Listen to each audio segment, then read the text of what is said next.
verdade, porque eles parecem pedir para que a gente conteste, duvide, fique nervoso, enfim. Ô, Mussetti, cara, o auditor, como teve o caso do Gilmar Mendes lá atrás também, do Flávio Dino, no processo do, do impedimento do Edinaldo Rodrigues, depois de 10 meses da liminar em trâmite, no dia do julgamento, o Flávio Dino pediu vistas do processo. Aí o auditor pede vista de um processo que está rolando faz 6 meses. O cara assinar o atestado de competência, de incompetência.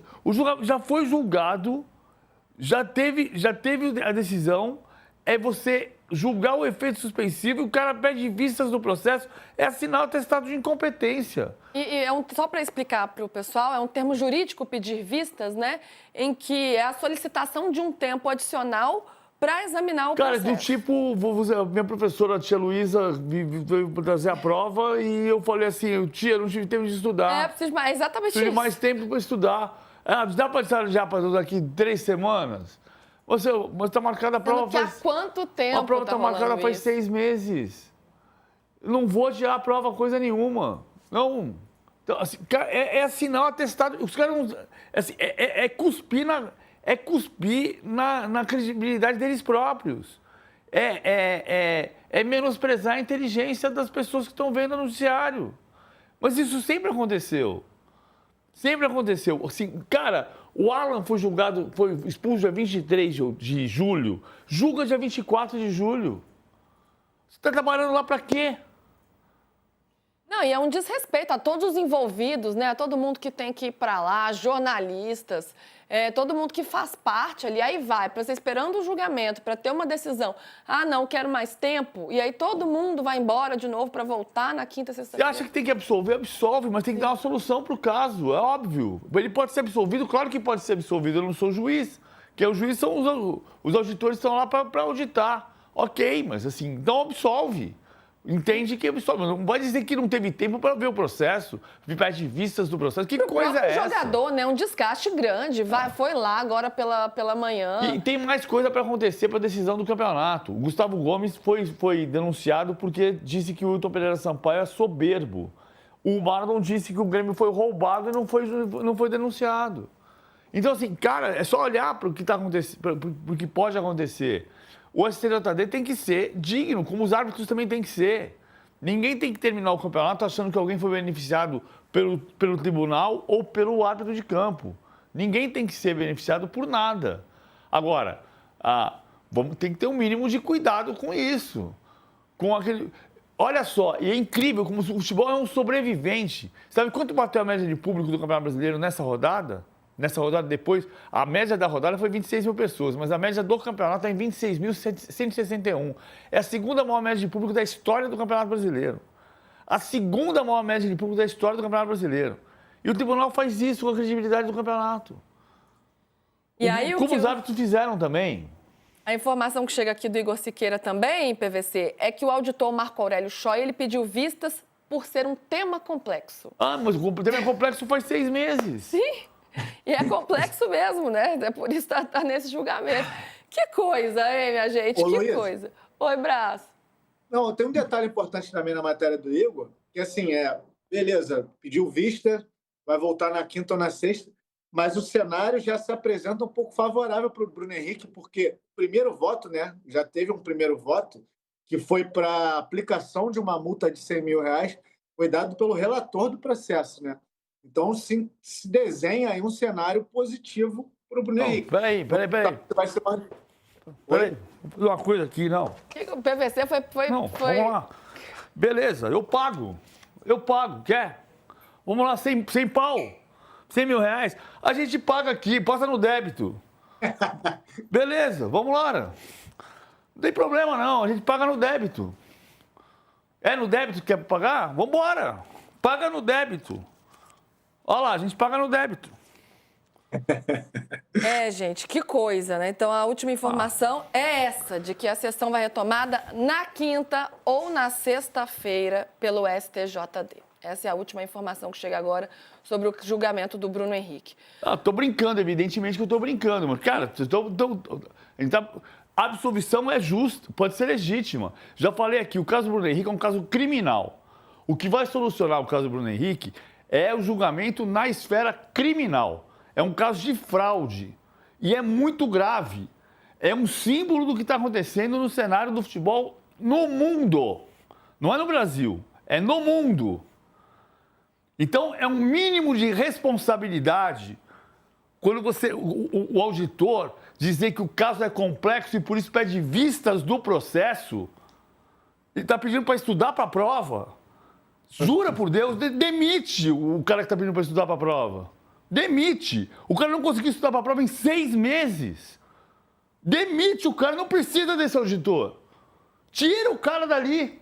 Está fazendo o quê na STJD? Agora, não vai brincar com a nossa cara. Pelo amor de Deus. A absolvição é justo. Se o tribunal achar que é justo, é justo. Não sou juiz. Agora, dizer que vai pedir vistas do processo, está brincando com a gente? É, minha gente, é isso aí. É complicado mesmo. Vamos para o intervalo e a gente segue falando sobre esse assunto aqui no YouTube.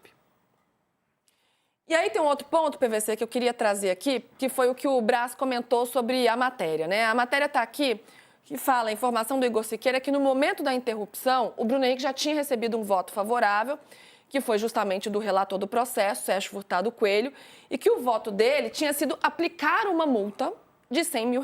Se a gente está falando de um caso de fraude, de manipulação de resultado, e aqui não estou culpando, julgando o Bruno Henrique, porque ele pode ser inocentado, mas se é um caso desses, a pena não pode ser financeira, a pena não pode ser dinheiro. Não pode ser pecuniária, claro que não. Não pode ser dinheiro que vai pagar uma pena gravíssima como essa. Ou ele é inocentado, ou ele é condenado, mas não com dinheiro que vai resolver. As coisas precisam ter... Assim, esse caso, a gente já passou crises na STJD gigantescas, né? O tapetão começou em 1960 no caso do Botafogo, explodiu em 1969 no caso do Flávio Minuano, que é um caso que tem uma história engraçadíssima do Zé Trajano, sabe dessa história? O Zé Trajano arrumou um encrenque, porque o Flávio Minuano,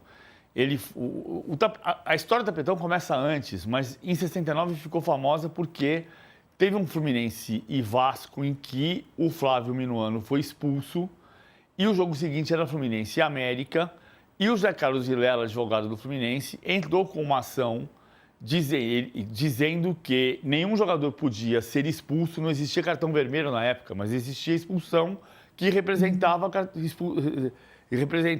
a suspensão automática. E o Flávio foi expulso contra o Vasco e o Zé Carlos Vilela entrou com uma ação na Justiça Comum dizendo que nenhum cidadão brasileiro podia ser condenado sem justiça prévia. E com isso ele entrou com um pedido de liminar e deu a liberdade para o Flávio jogar contra o América. O Fluminense ganhou do América por 2-1 com um gol do Flávio no último minuto do jogo, nos últimos minutos de jogo, e o Trajano, na arquibancada do Maracanã, arrumou uma confusão do tamanho do mundo, porque não era justo o Flávio fazer o gol do Fluminense que derrotava o América, time do Zé Trajano. Essa é a história do tapetão. Já houve crises gigantescas, como a crise de 99, do caso Sandro Hiroshi, que foi o ápice da falta de credibilidade do STJD. E de lá para cá também houve outras crises, mas a gente teve o cuidado do STJD perceber que havia um olhar para o STJD dizendo assim, você está querendo, eu vou aprontar alguma, hein? Esse caso do Bruno Henrique, de novo, é a mesma coisa. Você volta para uma grande crise de credibilidade do tribunal. Nós não estamos falando do Bruno Henrique, se ele vai jogar, não é esse o problema. O problema é que você tem uma crise institucional gigantesca, porque é um tribunal que não tem credibilidade. Cara, um auditor que está há 6 meses para julgar um caso de fraude de um dos problemas mais graves do esporte mundial, que é as apostas esportivas por atletas, o cara não se dignou a estudar o caso. O cara está dizendo claramente, ele está assinando um atestado de incompetência. Ele diz que não entendeu o caso, pediu vistas do processo, pediu para estudar para a prova. Depois de 6 meses, num caso gravíssimo de fraude esportiva. Ele está vivendo aonde? Em Marte? Em Júpiter? Ele não tem noção da responsabilidade que ele tinha. E se tinha, não devia ter mais. Não pode mais ser auditor da STJD. Se ele pediu vistas do processo deste tamanho, depois de tanto tempo, ele não tem autoridade para ser auditor da STJD. Porque o que está em jogo é a credibilidade do tribunal. Não é a carreira do Bruno Henrique, é a credibilidade de um tribunal que julga todos os anos. Voltamos. Sem dúvida, a PVC estava falando, né, sobre a credibilidade que está em jogo e o absurdo que é um auditor pedir vistas para analisar melhor um processo, de um processo que já está correndo há quanto tempo, né? Há quanto tempo? E a seriedade desse processo. E a seriedade. E a justificativa, né? Pediu vistas porque o tema é complexo. É complexo claro mesmo. Que é complexo. Eu sei que é complexo. Claro que é complexo e faz parte das atribuições do STJD julgar temas complexos. Se ele não tem condições de julgar temas complexos, fica complicado. E repito, esse caso, para mim, ele só vai se solucionar na esfera criminal. Ele é um caso criminal. O STJD pode julgar, pode condenar por 6 jogos, por 12 jogos, por 15 jogos, por nenhum jogo. A questão é criminal. É a justiça comum que tem que entender se o Bruno Henrique é ou se ele não é um criminoso. Porque ele cometeu, se ele está sendo acusado por um caso de fraude, Sim. que é gravíssimo. Mexer com o dinheiro de outras pessoas. Sim. Da sociedade brasileira. E com a idoneidade do esporte, né? E com o dinheiro de outras pessoas. Diga, Brás. Só uma observação bem rápida em cima disso. O STJD concedeu o efeito suspensivo para o Bruno Henrique no dia 13 de setembro. Olá! Ou seja, hoje é dia 10 de novembro. Tivemos 2 meses, os auditores do STJD tiveram 2 meses para estudar o caso depois que foi concedido o efeito suspensivo para o Bruno Henrique. Você vê, né? O tempo que teve. E aqui a gente não está falando sobre se o Bruno Henrique deve ser condenado ou inocentado. Não é sobre isso, é sobre essa demora no julgamento. Se o tribunal entender que ele é inocente, está tudo certo. Está tudo certo. O que eu não concordo também é que, se ele for condenado, aí pode até estar lá dentro da lei, mas que seja uma punição em dinheiro, porque eu acho que você passa um recado muito ruim, né? De que você pode fazer qualquer coisa, mas se você tiver dinheiro, você se safa. Então, para mim, passa um recado muito negativo. Agora, que a justiça resolva, mas que resolva logo, né, minha gente? Isso aí, hein? Vamos seguir, então, com de primeira agora, gente. Falamos bastante sobre esse caso. Então, vou me despedir de Bruno Brás para a gente falar sobre Palmeiras e Mirassol de ontem. Brás, obrigada, viu? Tchau, gente. Tchau, tchau. Boa semana a todo mundo.